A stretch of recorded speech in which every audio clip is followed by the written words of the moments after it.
very much. I'm going to talk about the FLOSSMetrics project, which is trying to get quantitative data from free software, open source, libre software development. The basic ideas of the projects are quite simple. As you may know, in the libre software community, there are a lot of opinions. Everybody has an opinion about everything, how we could improve development, the quality of a project, how many people is working there, things like that. But there is very little facts, just a few. On the other hand, there is a lot of data publicly available about free software development. You know that most projects are using public forges, where all the development history is available. You can track every developer, every single file, through the whole history of development since, in many cases, 15 years ago. So this is very rich information, which, by the way, was not available to the software engineering community, I mean the academic software engineering community before, because obviously in the proprietary software case, it's very, very hard to access not only the source code, but the history of the source code, or the back reports about the code, or even the design documents of the software. With respect to researchers, this basically means that we are in heaven, because we have a lot of public data, we can reproduce the studies from others, we can validate results with the real data, and we can have really large samples. We can have thousands of projects for when we want to make an analysis.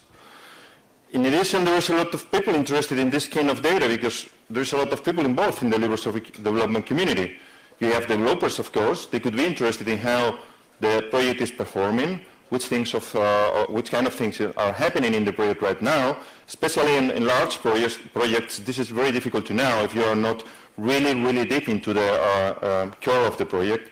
But also companies. In many cases, companies are either running libre software projects themselves, or are interested in some kind of development, of libre software development. So with these ideas in mind, we can make some questions. Of course, these are very high level, things like can we improve somehow libre software development, maybe by identifying practices that are leading to better software, or to software being developed more quicker, or to better productivity, or something like that.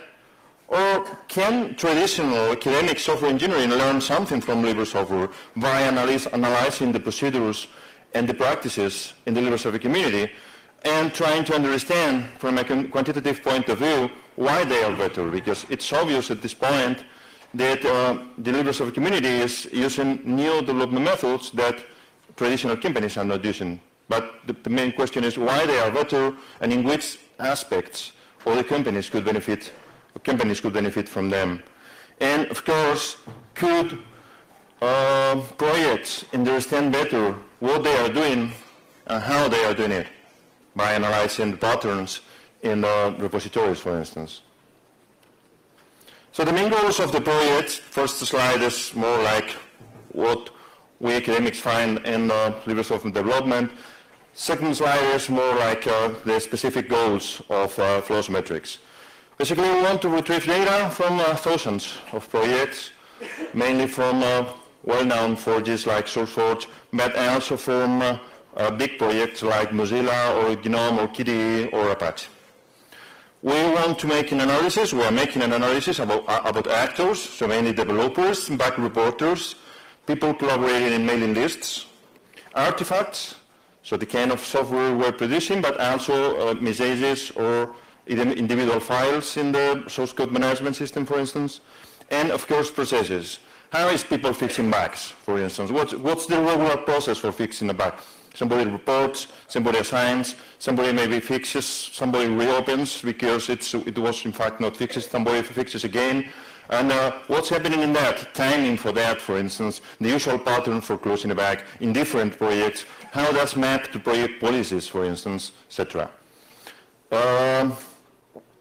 Well, on top of that, we are doing some high-level studies which deal with issues like software evolution. So how is LibreSoftware evolving in different projects over time, not only in terms of lines of code, but also in terms of complexity, for instance, or quite interested in terms of community. So how large is the core group who is developing the software over time? What happens when the core group changes, for instance?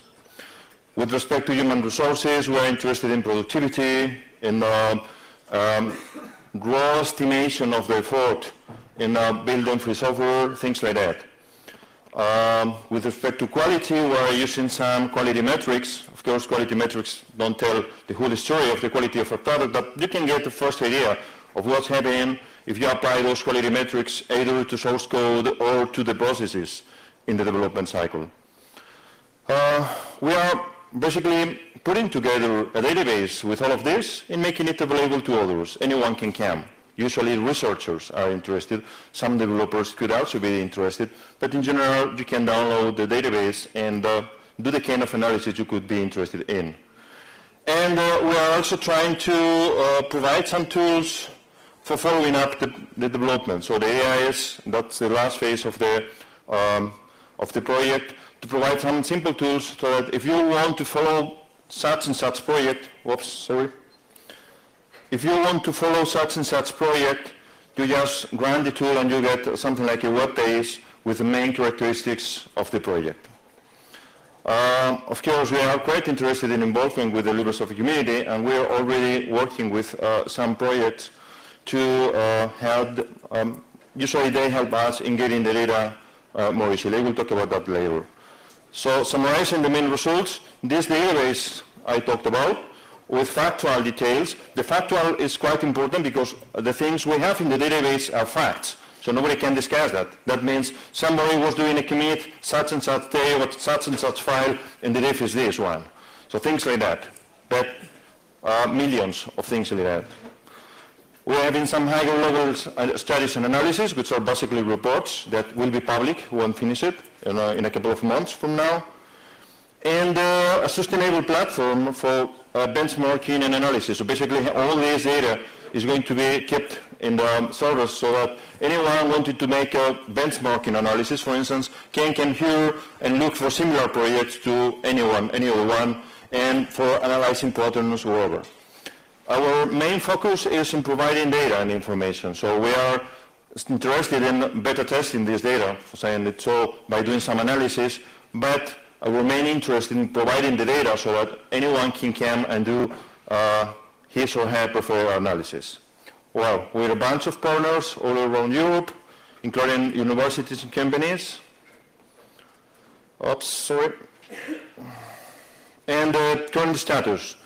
Project is due to finish by August, so we are close to finish, but right now we are more or less entering into production. At the end of the project, we expect to have like 5,000 projects analyzed in the machinery for growing after the end of the project. Right now, you can find in the website of the project right down here, melquiades.flossmetrics.org, you can find database dumps for something like 2,300 projects last time I checked. Basically what we offer is full MySQL dumps for CVS and Subversion commit records, so all the history of the project, metrics on size and complexity for some code. We still only have around 100 projects with that kind of information, but that's quite interesting. That's every release of every file of all the project through all the history. So that means having the complexity of the project over time, for instance, or the size of the project over time. We're also having mailing list main heroes, which are very useful for tracking the interrelationships and the communication patterns in the project, and issue and backtracking systems for something like 700 projects right now. We are working on aggregating all of this. Hopefully next week or in a couple of weeks from now, we are going to offer a complete dump of all the projects in the same database, which allows for cross-querying things in different projects. We are working on those focused studies, and we have that Melquiades web-based repository.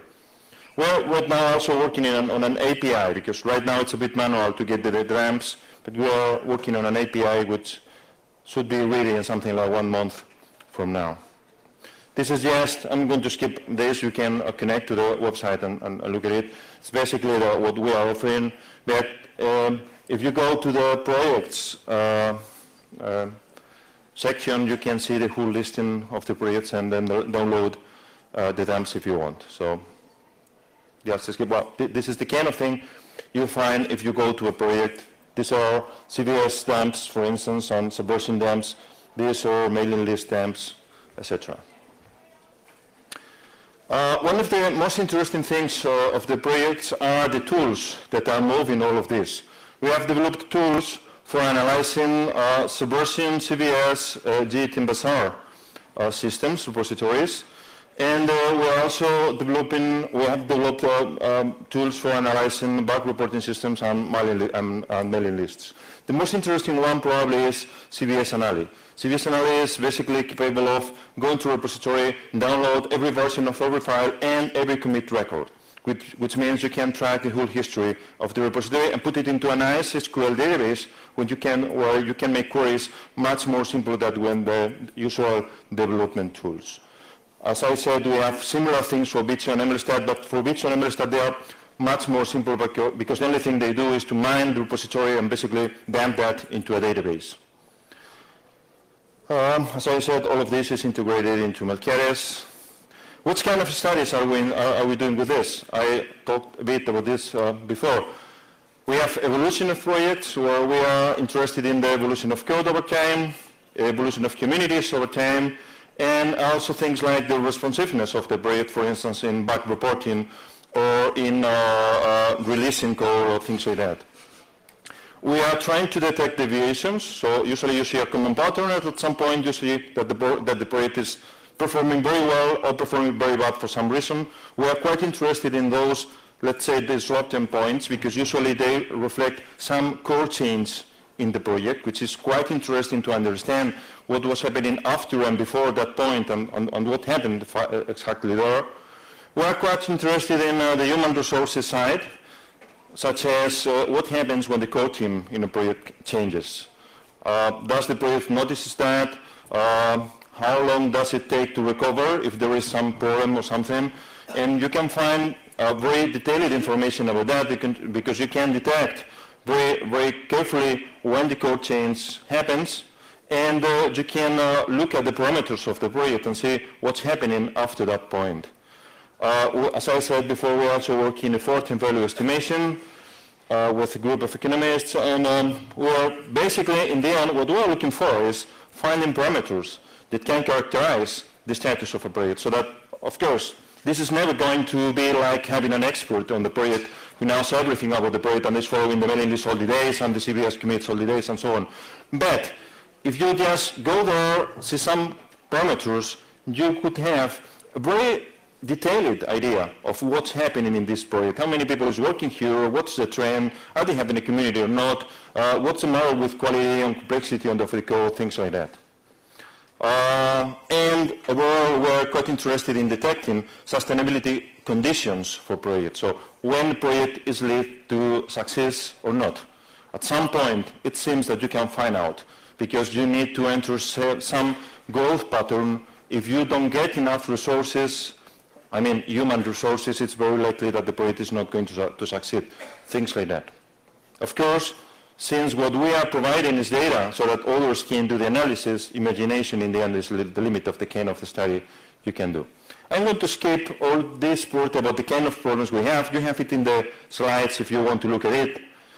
And I'm just straight to the final slide, which is, if you are interested, we are pretty much happy of having your feedback or even your collaboration if you want. All the detail of the description of work of the project is available on the website, so you can look there. There's something like 100 pages about what we are doing, schedule, things like that. All the software we're using is LibreSoftware. If you are interested in the software and not in the data, you of course can use the software. It's available here. Of course, if you are interested in the progress of the project, have a look at the website. In a couple of months from now, we are entering full production, but I guess that right now we are pretty much usable. We are also interested in knowing how this could be useful for you. as a developer, or maybe somebody involved in the LibreSoftware community somehow. So please give us feedback. We are willing to collaborate with projects and very interested in feedback from developers, specifically in the areas of privacy, because we are having a lot of data that could be considered as a problem for privacy, but also in uses of this in different projects. Different projects. And this is all from my side. Okay, just some time. Thank you.